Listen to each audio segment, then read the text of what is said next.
बिस्मिल्लाहिर्रहमानिर्रहीम। लाखों दुरूद व सलाम नबी पाक सल्लल्लाहु अलैहि वसल्लम, आपकी आल और तमाम अस्हाब किराम पे। अस्सलामु अलैकुम। वालेकुम अस्सलाम। जनाब तारिक अजीज़ साहब, क्या हाल चाल अल्लाह है? का शुक्र, बस गला कल से थोड़ा खराब हाँ, है। आपकी आवाज़ बैठ गई है।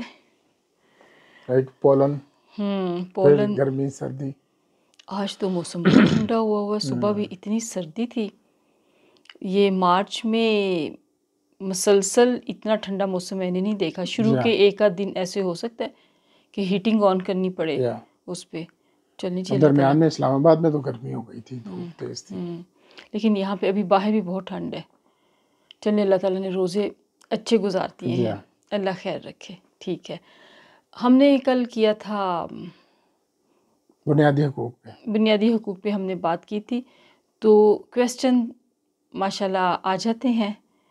अभी आर्टिकल 10 के बारे में पूछा जा रहा है। हाँ, वो कल हमने बर्ड्स आई व्यू लिया था और यही कहा था कि अगर कोई क्वेश्चंस होंगे तो फिर हम उस पर आगे चलेंगे। तो आर्टिकल 10 जो है वो अरेस्ट और डिटेंशन के बारे में है कि पहला बुनियादी हक इसमें ये बताया गया है कि अगर किसी को अरेस्ट किया जाएगा तो उसको फ़ौरन बताया जाएगा कि तुम्हें क्यों अरेस्ट किया जा रहा है। अच्छा। और दूसरा, उसको वकील से कंसल्ट करने की इजाज़त दी जाएगी और अपनी मर्जी का वकील करने की इजाज़त दी जाएगी। ठीक। ये फिर थ्रू आउट ट्रायल उसका एक राइट है। इसी तरीके से अगर किसी को डिटेन किया जाता है तो डिटेन करने की भी वजह बतानी पड़ती है। वो उसमें ये है कि 24 घंटे के अंदर बतानी होती है। अच्छा, ठीक और है। डिटेन किया जा सकता है security of Pakistan, defence of Pakistan, अंदेशा नुक्से अमन के तहत।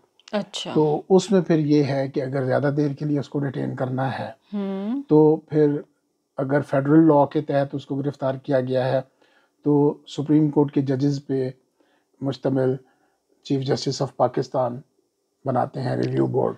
अच्छा। और अगर प्रोविंशियल लॉ के तहत किसी किया है तो जिस प्रोविंस के लॉज के तहत उसको गिरफ्तार किया गया, डिटेन किया गया है, तो उस हाई कोर्ट का चीफ जस्टिस, उस प्रोविंस के हाई कोर्ट का चीफ जस्टिस जो है वो हाई कोर्ट के जजेस के पर मुश्तमिल रिव्यू बोर्ड बनाएगा। अच्छा, उसमें फिर मुख्तलिफ हैं कि उसका 15 दिन के बाद रिव्यू होगा कि फर्दर इसको करना है डिटेन के नहीं करना, और फिर ज़्यादा से ज़्यादा 8 महीने तक डिटेन किया जा सकता है। अच्छा, इससे ज़्यादा नहीं। सही। तो अगर किसी को गिरफ्तार किया जाता है तो फिर इससे को रिलेटेड आर्टिकल आता है 199 जो कॉन्स्टिट्यूशन में हाई कोर्ट को इख्तियार देता है कि अगर किसी को गिरफ्तार किया गया है, उसको वजह नहीं बताई गई, उसके खिलाफ कोई FIR नहीं बताई गई, या उसका कोई उसके जो अजीज़ व अकारिब हैं, वालिदैन हैं, भाई बहन हैं, उनको नहीं बताया गया है कि उसको डिटेन कर लिया गया है, जैसे हम आजकल मिसिंग पर्सन उसको कहते हैं कई दफ़ा, जिसका कुछ ना पता चला, तो वो फिर हाई कोर्ट में रिट करता है। तो उसको हेबियस कॉर्पस की रिट कहते हैं। तो उसमें फिर हाई कोर्ट जो है वो मुतल्लिका एजेंसी से रिपोर्ट मांगती है कि इसका बताया जाए, और अगर किसी एजेंसी ने गिरफ्तार नहीं किया है तो उसको ढूंढा जाए। तो आपका क्या ख्याल है, ये मिसिंग पर्सन इनके बारे में पता चल जाता है? कई का पता चल जाता है क्योंकि इसको मिसयूज़ भी हो रहा है। कई रिपोर्ट्स ऐसी आती हैं। अब तो मिसिंग पर्सन के लिए अलग से कमीशन भी बना हुआ है। अच्छा। लेकिन फिर भी हाई कोर्ट को इख्तियारात तो हैं ही हैं। तो उसमें फिर कई दफ़ा रिपोर्ट्स ही आती हैं कि वो भाग के अफ़गानिस्तान चला गया हुआ है, या कोई दहशतगर्दी में इन्वॉल्व है, या मुल्क से भाग गया है, या कोई जुर्म करके भागा हुआ है तो वो खुद ही छुपा हुआ है। अच्छा, कई ऐसे भी पकड़े गए जो जराइम में मुलव्वस हैं, या ये कि अफ़गानिस्तान में गए जिहाद के नाम पे और वहाँ पे फौत हो चुके हैं। तो कई ऐसे भी पता चले। सही हो गया। ये हो गया आर्टिकल 10 जी। अब इससे आगे हम चलेंगे। इससे अगला आर्टिकल 10A है। 10A वो भी इसी से मिलता जुलता, इससे जुड़ा हुआ है, फेयर ट्रायल का राइट देता है। ठीक है। पाकिस्तान के हर शहरी और जो भी बंदा पाकिस्तान में गिरफ्तार होता है उसका ये बुनियादी हक है कि उसको फेयर ट्रायल दिया जाए।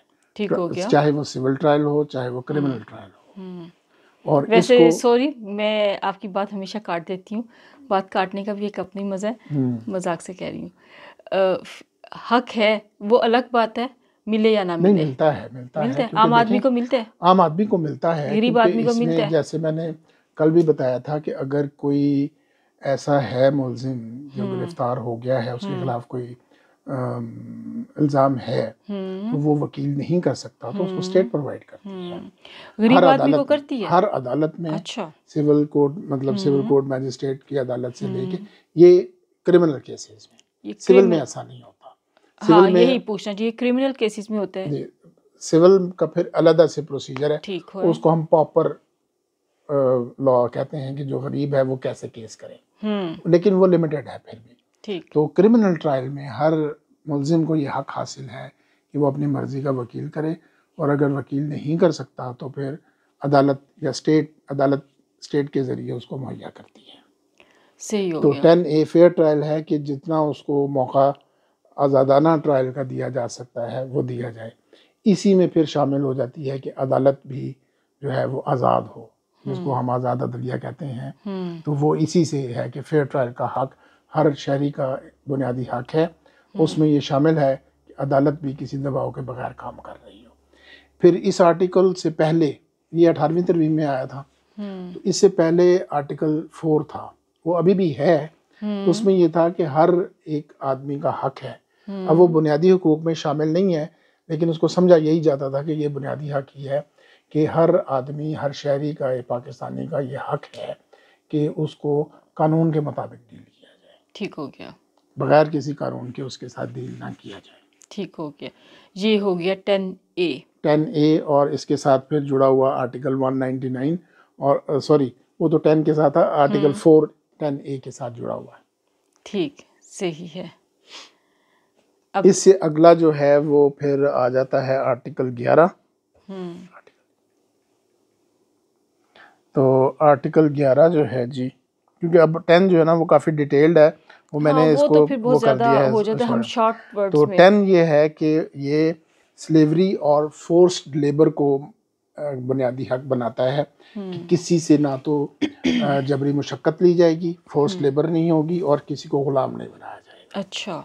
तो ये इस्लाम ने भी जैसे हक दिए में है, हर बंदा आज़ाद पैदा हुआ है, यूनाइटेड नेशन की करारदादों में भी यही है, तो हमारे कॉन्स्टिट्यूशन ने आर्टिकल 11 के तहत ये हक दिया हुआ है।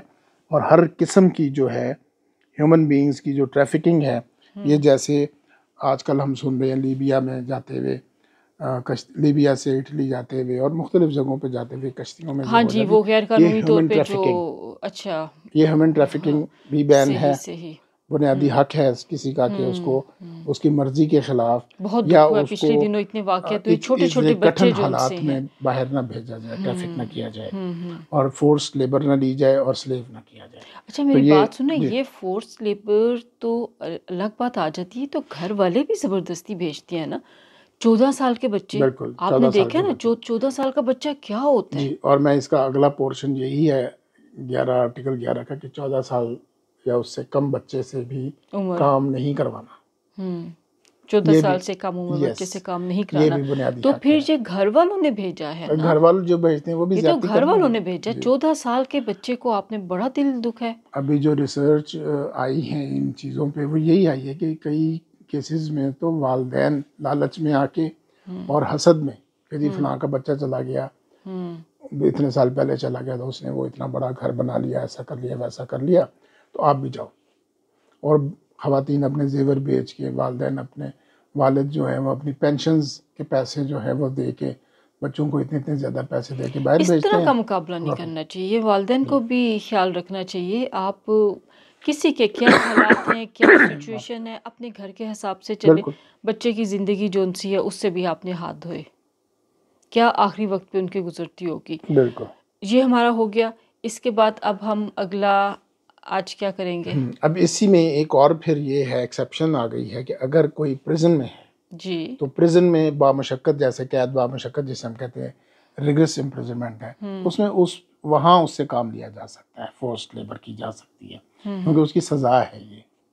तो उसके अगर कुछ लिमिट से ज़्यादा बढ़ जाए तो फिर उसको पैसे मिलते हैं, अदरवाइज ये अगर बामुशक्कत कैद है तो उसमें से काम कराया पैसे किस चीज़ के मिलते हैं, क्या लिमिट से बढ़ जाए? अगर उसने देखे ना, कोई उसने एक आर्ट सीख लिया है, कालीन बनाने सीख लिया है, ठीक, उसको उसका पैसे मिलेंगे, फिर उसके पैसे मिलेंगे, उसके कई दफ़ा पैसे मिलते हैं उसको।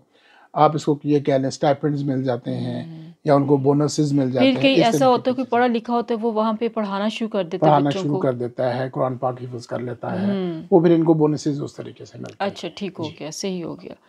तो ठीक, आज के लिए इतना काफ़ी है। आज के लिए इतना काफ़ी है। एक अगला छोटा सा है आर्टिकल 12, उसमें ये है फंडामेंटल राइट ये है कि अगर किसी ने आज एक जुर्म कर लिया है, ठीक, उसकी के लिए कोई कानून मौजूद नहीं है कि कानून में सज़ा है उसकी, ठीक है, तो वो 2 दिन बाद कोई नया कानून बनता है ठीक और है, उस जुर्म की सज़ा दी जाती है, रख दी जाती है, तो फिर उसको पिछले किए हुए जुर्म की सज़ा नहीं मिलेगी।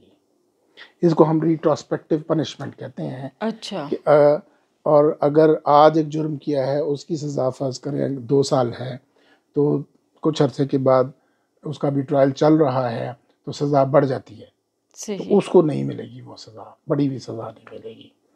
लेकिन इसमें फिर एक्सेप्शन ये आ जाती है अगर फोरम तब्दील होता है कि जैसे एक मैजिस्ट्रेट के पास केस चल रहा है तो वो कानून बदला जाता है कि जी ये अब बैंकिंग कोर्ट में जाएगा ये केस, तो वो फिर कोर्ट चेंज होने से कोई फ़र्क नहीं पड़ेगा। अच्छा, फर्क नहीं उसकी पड़ेगा, सज़ा उतनी ही होगी जो जिस लॉ के तहत उसका ट्रायल चल रहा था उसी लॉ के तहत चलेगा, और जितनी सज़ा उसकी है उसी के हिसाब से, उसको 2 साल है या 2 साल तक है तो उसी हिसाब से उसको सज़ा मिलेगी। ठीक हो गया जी, क्लियर, बिल्कुल ठीक।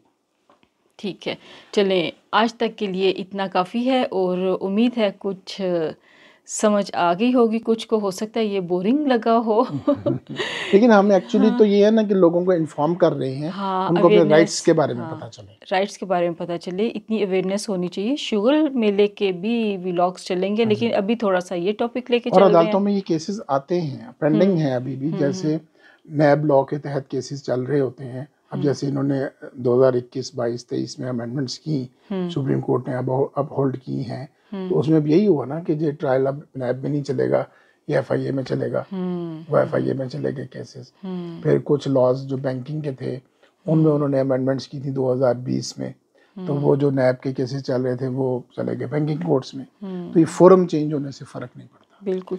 और अगर किसी ने अदालत ने इस तरह की सज़ा इस तरह गलत दे दी है तो उसको फिर हायर फोरम में चैलेंज किया जा सकता है। अभी सुप्रीम कोर्ट में कुछ केसेस पेंडिंग हैं इस सिलसिले में। अच्छा, ठीक हो गया, सही हो गया, ठीक है, सही है। जिनको इंटरेस्ट है इस तरह के टॉपिक से तो उनके लिए तो इसमें काफ़ी नॉलेज होगा। और जैसे कि मैंने कहा कि हम शोल मेला का भी लेके चलेंगे, लेकिन अभी ज़रा आप रमज़ान शरीफ भी है और आप आ जाते हैं घर पे इफ्तारी के टाइम पे तो हमारे हाथ भी लग जाते हैं, हम मौके का फ़ायदा उठा रहे हैं कि एक ज़रा तसलसल के साथ कुछ सीरियस नोट पे चल रहे हों, तो बाकी शुगर मेला भी चलेगा इंशाल्लाह। ठीक है जनाब, इजाज़त दीजिए। अगर आपको पसंद आ रहा है तो चैनल को सब्सक्राइब, लाइक, शेयर कीजिए, प्लीज़ ज़रूर कीजिएगा और हमें अपनी ख्यालात से भी ज़रूर बताइएगा। अगले व्लॉग तक के लिए दीजिए इजाज़त, दुआओं में हमें रखिएगा याद। अल्लाह हाफ़िज़। अल्लाह हाफ़िज़।